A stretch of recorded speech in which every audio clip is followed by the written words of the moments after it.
Kisah keteladanan Nabi Ibrahim alaihi salam.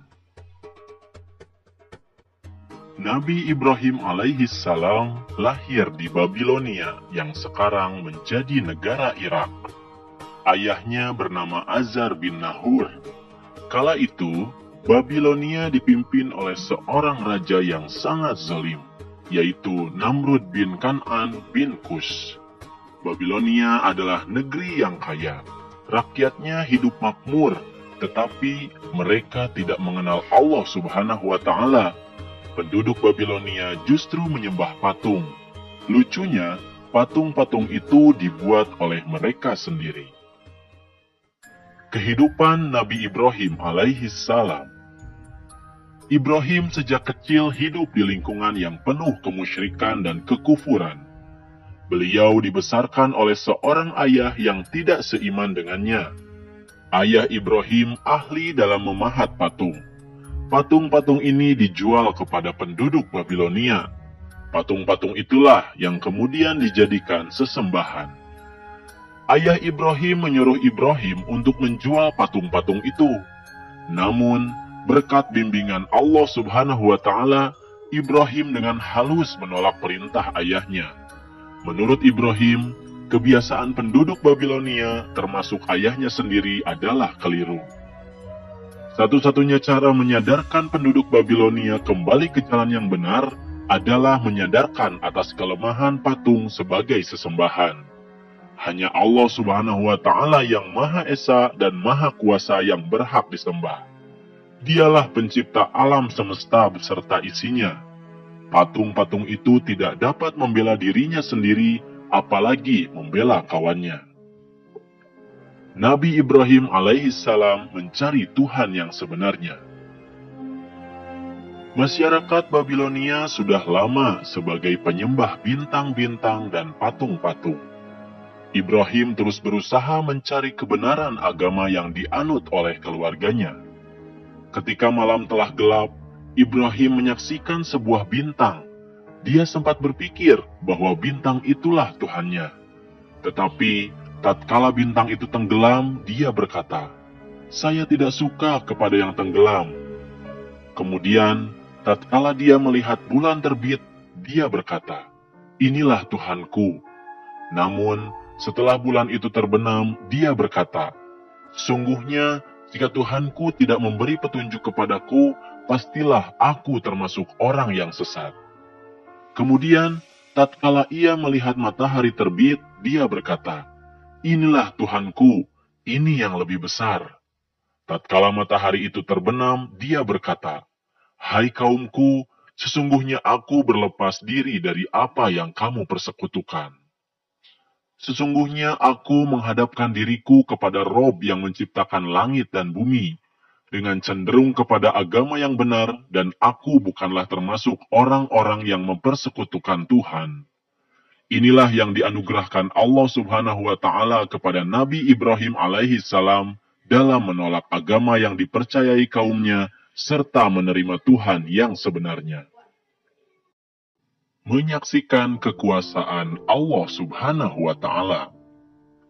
Dalam Al-Quran Surat Al-Baqarah ayat 260 dijelaskan bahwa Nabi Ibrahim alaihi salam berdoa kepada Allah Subhanahu wa Ta'ala memohon supaya diperkenankan melihat kekuasaannya. "Ya Allah, perlihatkanlah kepadaku bagaimana Engkau menghidupkan makhluk yang sudah mati." Allah berfirman, "Belum yakinkah kamu?" Ibrahim menjawab, "Aku telah meyakinkannya, akan tetapi agar hatiku tetap mantap dengan imanku." Allah berfirman, "Kalau demikian, ambillah 4 ekor burung, lalu cincanglah semuanya olehmu. Lalu letakkan di atas tiap-tiap satu bukit satu bagian dari bagian-bagian itu, kemudian panggillah mereka. Niscaya mereka datang kepadamu dengan segera." Nabi Ibrahim pun melaksanakan apa yang diperintahkan Allah tersebut. Dengan izin Allah, burung-burung itu hidup kembali. Semuanya utuh seperti sedia kala. Allah Maha Kuasa atas segala sesuatu. tak ada yang sanggup menghalangi kehendaknya.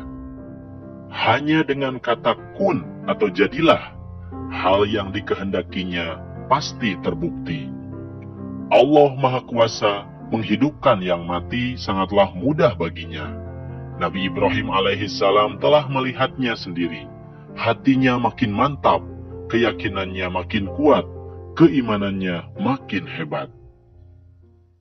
Berdakwah kepada ayahnya. Azar tidak hanya pembuat patung, tetapi ia juga menyembah patung.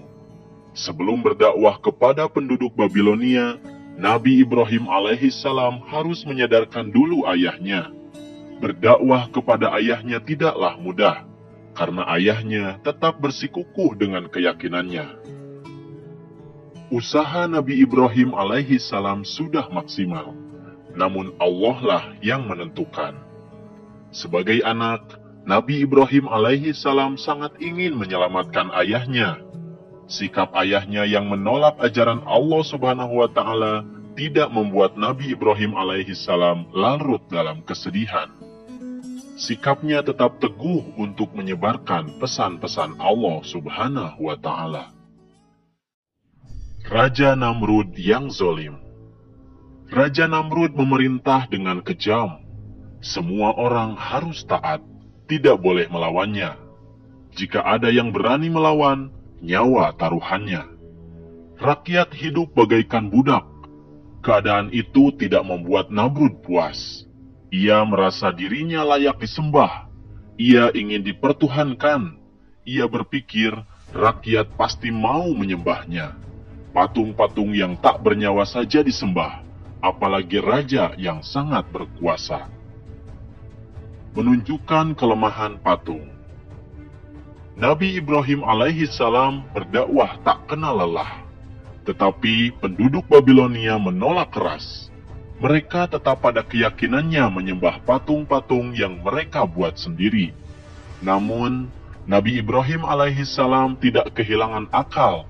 Ada rencana lain. Barangkali penduduk Babilonia memerlukan bukti. Orang-orang Babilonia mempunyai suatu tradisi, yaitu setiap tahun mereka pergi meninggalkan negerinya. Sewaktu Raja Namrud dan kaumnya meninggalkan negeri, kampung mereka ditinggalkan kosong.